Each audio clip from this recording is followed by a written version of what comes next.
and good afternoon, everyone out there in Zoom land. This is I don't know what day. This is Thursday, but it's been a really busy week here at Nurturing Big Ideas. And one of the things that has been on my mind, everyone, as I suffer through the snow that's falling outside in Binghamton, New York. I'm just going to shake my head about that. I've been thinking a lot about editing. And I've been thinking about people who try to edit their own books, or even pamphlets and other things that should have a different set of eyeballs. And when I think about that, and then I think about my guest today. My guest is Carly Catt. Welcome, Carly. Hi, thank you. And Carly is an editor, so she's why that we're talking today. And let me tell you just a little more about her, and then we're going to talk quite a bit. She says, my name is Carly Catt. She's an editor for nonfiction and fiction books and blogs. She's 22 years old and she lives in Arizona. She graduated from the University of Arizona in 2019 with a bachelor's degree in psychology. I bet that helps a lot. I mean, we'll talk about it, but editing is more than just trying to find typos. She's an introvert, but she loves editing, and she works hard to make writing better while letting the author's unique voice shine through. So Carly, yes, editing is more than just word by word, letter by letter. Tell us a little bit about that process and how you do it in your work. Okay, so definitely it is about letter by letter, making sure everything is correct. But there is definitely some leeway. So there is something called a style guide, and that's kind of a set of rules depending on what kind of thing you're writing. So there's one for books, and there's one for news, and whatever. There's one for science. Right. So there are a set of rules. However, they can be broken, and it's not that big of a deal. The purpose of a style guide is so that everything is consistent, so that the reader can understand what's going on. Because if you treat dialogue, sometimes put it in italics and sometimes you put it in quotation marks, the reader might be like, wait, is that thoughts, or is that, why is it different? I don't get it. So that's why there is a style guide. That's one of the biggest purposes of an editor. It's to make sure everything is consistent, make sure everything makes sense so that the reader can understand it. So the way to, I feel like some editors get really hung up on, you have to be by the rules, you have to do everything exactly as it says. And I definitely do point out everything that could be different, or something that could be a different way so that it makes more sense for the reader. However, I'm totally open to it being however you want, as long as it's consistent and as long as it makes sense and the reader can understand it. And I think that's the biggest way to let the author's voice shine through. Because, sentence fragments, they happen in dialogue. I'm sure I've said like 20 of them already. So it may not be grammatically correct, but that's part of the author's voice. And so if that's what you want to do, I'm here to support you and make sure the reader understands what you're saying. Have you ever, relevant to all of that, have you ever come across a book that you've worked on or any other document, but mostly books and probably fiction? I'm thinking of writers who try to write in some other vernacular or try to write dialogue in an accent. So someone who's got an Italian accent, they have to talk this way. I think that's kind of tricky. It's one of the things that I'm not sure how I would do. Luckily, I only work at this present time in nonfiction. So, but I do have a client who's doing a memoir, and she did have a little bit of dialogue that wasn't the Queen's English, so to speak. So how do you handle that? How would you? Yeah, so I'm working on a mystery novel right now based in Wyoming, and there are some kind of Western characters. So they have a lot of slang, and there's also some Mexican characters in there, so it's kind of different syntax when they in their dialogue, and so that's kind of interesting. It's the same thing though, as long as it's consistent. If you always leave off the G in ing verbs, then like the reader's going to know what you're saying, so it's fine. It gets a little funky when you try to really bring out the accent, and it's almost difficult for the reader to understand. And that's when it's impeding on the reader's understanding, so it doesn't further the story that much. It's an opinion thing. It's kind of, I don't know, different people have different opinions on how to write accents, but I don't love it being really prominent. I think it's better if you can do it with syntax, and that's fine. Right. And you can use some contractions or leave off G's or whatever. But when it gets difficult to read, I feel like it's better to say in dialogue tags or something like that. Show an accent in another way. Readers also have a pretty good memory. So if at the first time you say, it was kind of hard for me to understand that character through his really thick French accent, then the reader might be able to just read it in their head with a French accent, and that's fine. You don't have to type everything really weird. Yeah, that makes sense. I've seen it done that way, and it does work. And there might be a little bit in the dialogue to kind of nudge the reader along. I think that works really well. So as far as editing in general, though, here's the dilemma. And I don't know if you've experienced this. I've been doing this a long time, so I have. People come to me and they want help with their book, and editing is what I do in my package. It's not a separate thing. So separate editing projects I would just send to someone like you. But when I show them the package and it includes editing, they'll be like, well, I don't need that. So how much is it without that? My mother's going to edit my book. And I just like, is your mother an editor? No, she was a kindergarten teacher. No, your mother should not be editing your book. Do you experience that?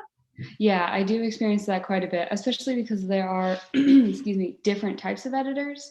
And so they'll say, oh, well, I don't need that kind of editing because my professor is going to do it. Or I don't need that kind of editing. My mom's really good at that kind of thing. So yes, but I also get trying to cut costs and just kind of doing the best you can. But yes, I do see that a lot, and I advise against it, but I understand that you got to do what you got to do. Well, I agree. I agree that there's always like people want to save money somehow, but in the end, if they're creating a product, it isn't a book product, they should do it properly. Yes, and there are cheaper ways to do it better than just having a random friend do it as well. Well, and I would say in a case where someone came to me like that, I might say to them, well, maybe you don't need me. Maybe what you need is Carly. So instead of going through this whole process that I have, why don't you let Carly, because they'll end up with a really great product when you're done editing their book. Because what I understand is you understand the value of the author's voice, but you also want to make sure the reader can understand what the book is about. Yeah. I mean, the reader is it, right? If people write books, I say all the time, you're not writing this book just so you can sit down and read it again. Yeah. So we have to make it understandable for the reader. And I end up saying that in a lot of comments when I'll flag something. I'll say, I get what you're saying, but I had to read into a little lot. So it might be confusing for a reader, or I don't know what you're saying and you might think I'm wrong or dumb and I just can't figure it out. But other readers might not be able to understand it either. So maybe think about that. So you do a lot of nonfiction also, you were saying. What kind of nonfiction books have you worked on? All kinds of stuff. I do, I'd say maybe half is Christian. So that's sometimes Christian memoirs, sometimes Christian like devotional type things, devotional workbook, self-help kind of a thing. And then the other half is other memoirs or informational things. So I do have a degree in psychology, as you said in my bio. So I am working on a book about teaching methods, like more effective teaching methods Hmm. for educators. And I'm working on that one right now. It's really interesting. And I feel like that's kind of in the psychology wheelhouse, talking about motivation, creativity, how to learn, that kind of thing. So I do really like that. That's probably a quarter of what I do nonfiction. But yeah, I kind of do all kinds of stuff depending on the informational nonfiction, depending on the topic. Mm-hmm. I may or may not be able to do it. I mean, if someone doesn't know anything about computers, then you probably shouldn't edit a book about computers. And I don't. Well, that's I a don't. really good point. And I was going to say that with a psychology degree, you can do the kind of books you were just talking about, but Mhm. it probably also helps you understand the author a little bit better. I mean, Yeah. authors, the interesting thing I find about authors in books and everything is that you as the editor or me as the book coach, we have to get to know the author really well so that we can make sure both that we're representing their voice and also that the reader. But, to your point, I really like what you said about saying that, well, I probably understand this, but maybe the reader won't, because Mhm. I do that a lot too. It's like, maybe this isn't the right word, Mhm. or maybe you were trying to say this, but what I read was this. Do you Mhm. see what I'm saying? Yeah, I do end up saying that a lot. Or if it's a word with multiple meanings and the meaning in the book isn't the primary meaning, Mhm. then often it'll trip me up and I'll be like, wait a minute, that doesn't make sense. But then I'll look it up and I'm like, technically it does make sense, but it's a But, little weird. Yeah, it yeah, definitely slowed me down. And that's not the point of writing. It's to keep the reader immersed, to keep right. them in the story or in the information so that they can learn about Yep. it and they're not thinking about, wait, did I read that sentence correct? I should go back and read that again. That's not what you I'm glad you said that. Yes, I'm glad you said that. That is exactly right. And so, how did you come to this? Because I don't think when you were studying psychology, you said, "Oh, I think I'll be an editor." No, I didn't. It actually took me about a year after I graduated to figure that out. But so since about middle school, 7th or 8th grade, I think, my dad, he's a lawyer, and he started sending me documents asking me to edit them just randomly. Mm-hmm. I've always been really good at spelling and grammar, really Mm-hmm. good at writing papers, English. So he would ask me to edit things. And now I'm like, why would you ask your daughter to do that? She's probably not very good. You should get a professional. But but he did that, and I really liked it. And I did that pretty much through high school. And then I went to college, and he was working on other things, so he didn't send me anything for a little while. And then I graduated from college. The pandemic hit, and so I was off work then. And he sent me a document in the middle of that, and he said, "Hey, can you edit this for me?" And I was like, "Yeah, sure. Haven't done that in a while, but whatever." And it was so fun. I was like, "This is so great. Why? This is so much fun. I wish I could just do this all the time. This is way better than my job." And then I had a light bulb moment. It just went off. I was like, "Wait, people get paid for this. I could actually do this." And so I did. I found classes online. I bought a bunch of books, read them all, took notes, studied a ton. I was off work, so I had nothing else to do. and um, and I figured it out. And I started a business probably 5 months after that. And now I'm here. Well, it's really great the way you said you had that light bulb moment. And I think your father, when he was letting you edit his briefs or whatever he was writing, really he knew you were going to catch typos and grammar and Yeah, things like that it's because better than nothing, but right.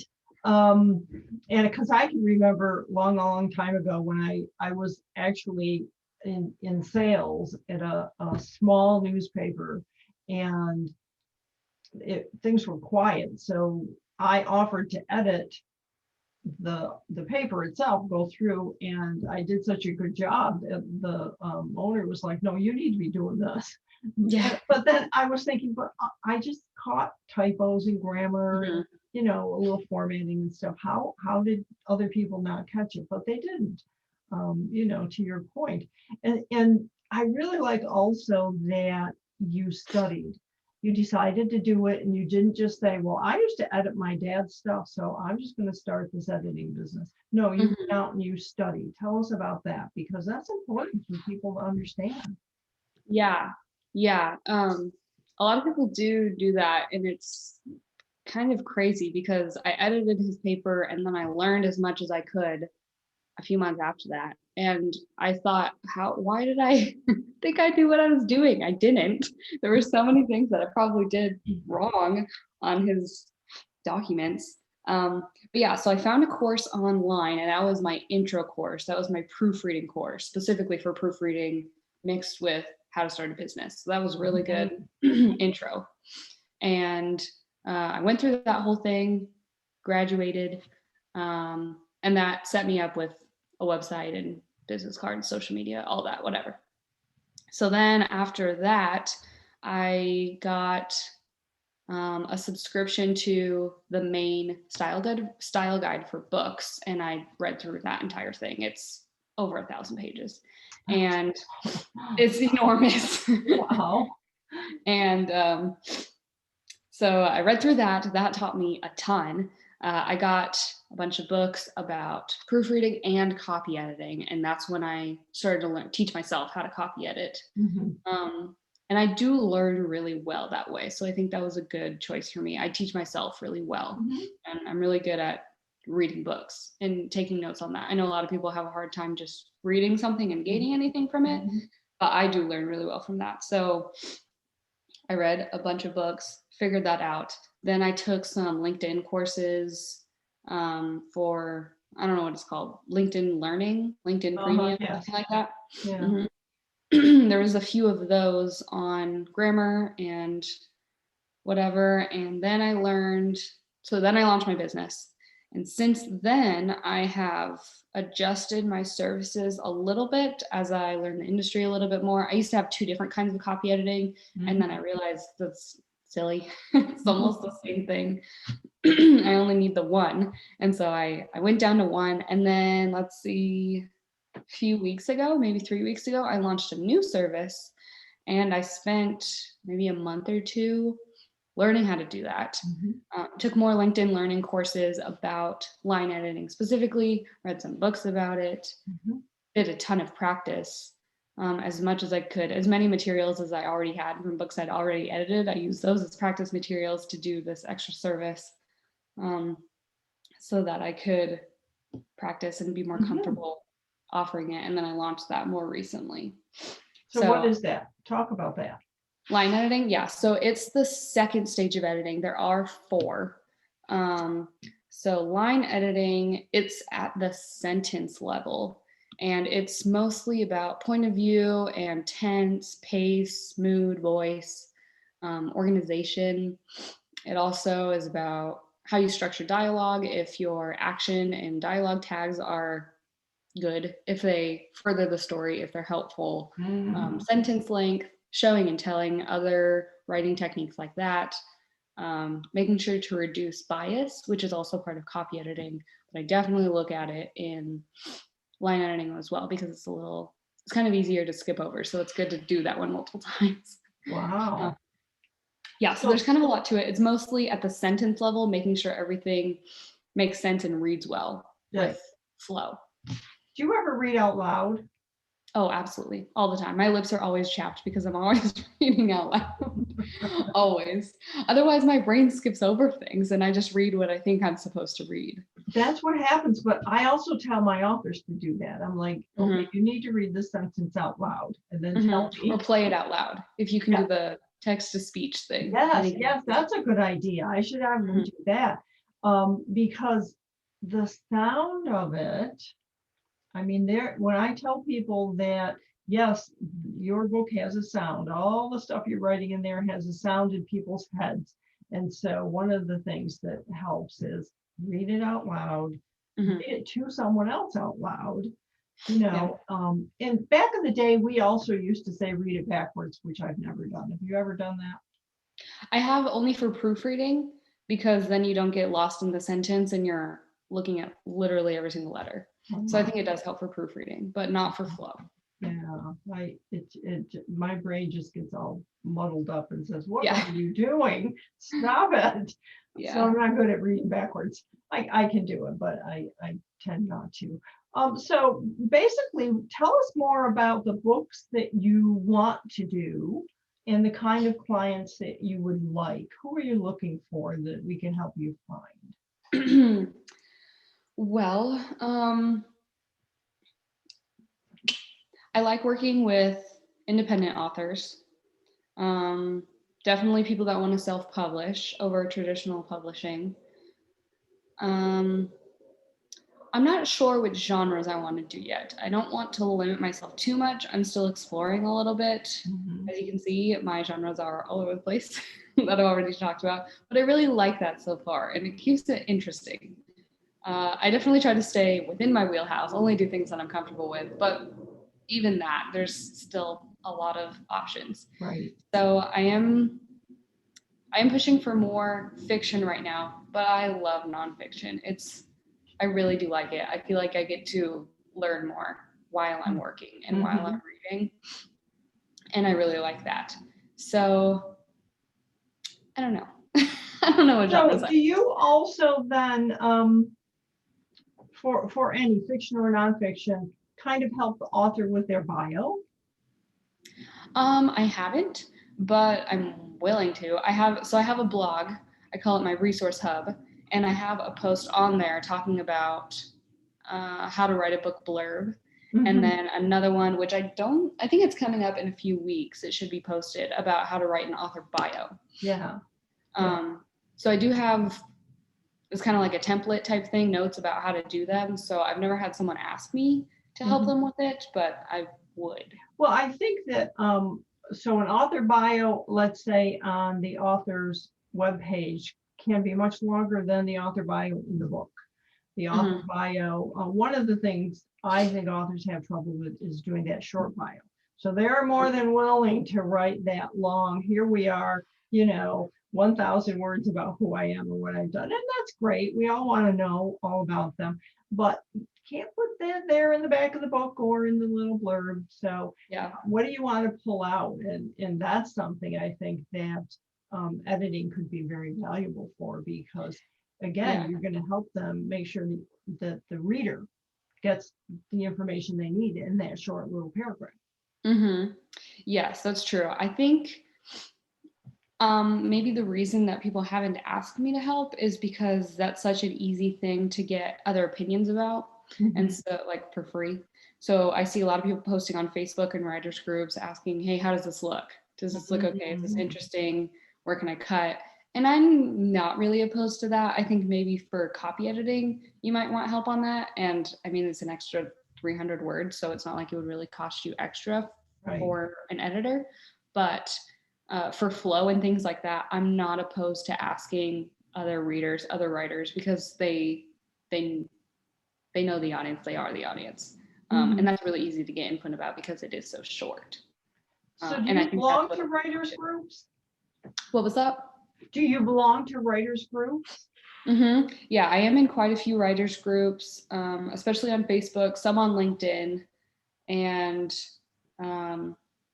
I tend to share a lot of advice there because people ask questions and say, hey, how do I do this? What is a copy editor? Whatever. So I end up sharing a lot of advice there, or referring people out for other services. If they say, I need someone to design my cover, I say, hey, I know a bunch of those. Right. Here are all the great people. So yeah, I do participate in a lot of writers groups. So we're getting to the end of our time here, but I really want to cover what your website is so good. I really like the website. I think that, I don't know who you had designed it or if you did it all yourself. Your logo was very attractive. Your website really helps people understand what you do. And I see too often where you get to a site about something like editing and it's convoluted or something, because the truth is, that's a big question people have. What does an editor really do? right? If all you're going to do is correct my grammar and punctuation, I can do that. I'm smart. Or But spell check, yeah. yeah, you've laid it out really well. And that line editing, which is new, I saw that on the site also, and that's wonderful. So you also have your prices online. Not everybody puts their prices. Tell me why you did that. So I kind of have my prices online. So I do project-based rates and I have examples of what it could be, maybe. But it depends on the genre and the word count and all these things. So I definitely put it on my website with an example to give you an idea, because different people have different expectations for their book, different budgets. And if you need an entire edit for $200, that's not going to work. You can go to somebody else's website, because I do a different level of editing where it's a little bit more than $200. And so I think it's important for people to know kind of the range of prices that it could be, so that they know. What I saw was you referenced an 80,000 word book. And I'm actually talking to people who are producing 50,000 word books. Okay. And I mean, today, shorter is better, it seems, especially for nonfiction. Yeah. The world just doesn't want to read that 120,000 word book. But I like that you said 80,000 words, because it's so helpful for authors to get that in their head. That references everything that in every step of the process of their book, is because when I talk to them about publishing the book, creating the book block that we'll send to Kindle, I need to know how many words. Right. Because it depends on how many pages. The cover depends also, because people forget that when you make a cover, there's a spine. So there's text that goes on the spine. So all of those things figure into how many words is in the book. And I really like that you put that in there as a reference. That was really good. Yeah. So word count and service, depending on the service, those are the two main things that I put in my calculator. And then I adjust based on that with, if you have, I don't know, references or a lot of pictures or something like that. Right. Yeah. Or if it looks really great and you're not going to need that much editing, then it's obviously going to be a little bit lower. So that's why I do project-based rates. And that is why I have an example. That is the average, I guess, for an 80,000 for that service, but it could go either way. It could go up, could go down. So in that too, the project-based, I think that's very important, because that's what we do. It's project-based. You're paying me for the whole project, and generally I say 6 to 9 months for a book, but if it takes a little longer, I'm not going to charge you extra. It just takes a little longer. This is the project, and the project is starting the book and ending the book. Yeah, so I have done different price models. I think 2 others actually, and I've landed on this one, my 3rd one. And this is by far the best. I started with by the page, and that makes it really hard, because pages could be so many different things. There could be, it could just be an entire bullet point list, and that's going to take not very long. Or it could be really dense text, and that's going to take a lot longer for me to go through. So that totally varies. And then if it's by the hour, I'm rewarded for being faster, which I don't think is good. I should spend as much time as needed and not have to worry about how long it takes. I mean, of course I have to meet the deadline, but I shouldn't have to worry about how many hours it takes. Or be penalty because it takes me less time. So I landed on project-based rates. It's kind of a middle ground. I feel like it benefits me and the author, because it's more accurate to what their book is going to need. And then I don't have to worry about how long it takes. Yes, I agree. We went to project-based years and years and years ago, because every project is different, and yet some of the projects, they need the same services. It's going to be different, because the book is different, the author is different, et cetera, et cetera. But here's the project. So that was really smart on your part. Well, we're coming to the end. We're at the end of our smart conversation today. This has been really helpful. I think I can't wait to share it with everyone.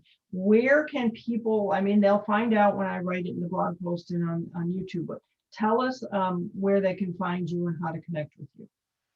Yeah, so I respond to all social media messages. So you can respond, or you can email me or message me on any of social media. I'm on Facebook, LinkedIn, and Instagram. And then I have a website and also my email, which is on my website. I have a contact form on my website as well, and that just goes to my email. So any of those are great though. So it's carlycatt.com, right? No, And I it's will not. put in That's not correct. It's catediting.com. Catt editing. All right, Catt editing. And that's what my Instagram handle is and my Facebook page. It's Catt Editing. Catt editing, and CATT. And Mhm. I will put all of that in so it will be written written out. But you know, it's good to also speak it here on the show. Thank you, thank you, thank you for being on the show. I mean, this was really, really helpful. I didn't even know line editing was a new thing to me.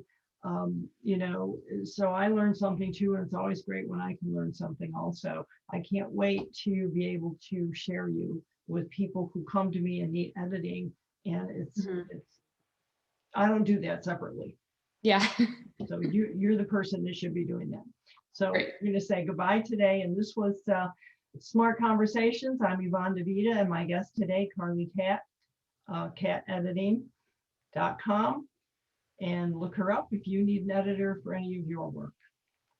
Yep. Thank you so much for having me.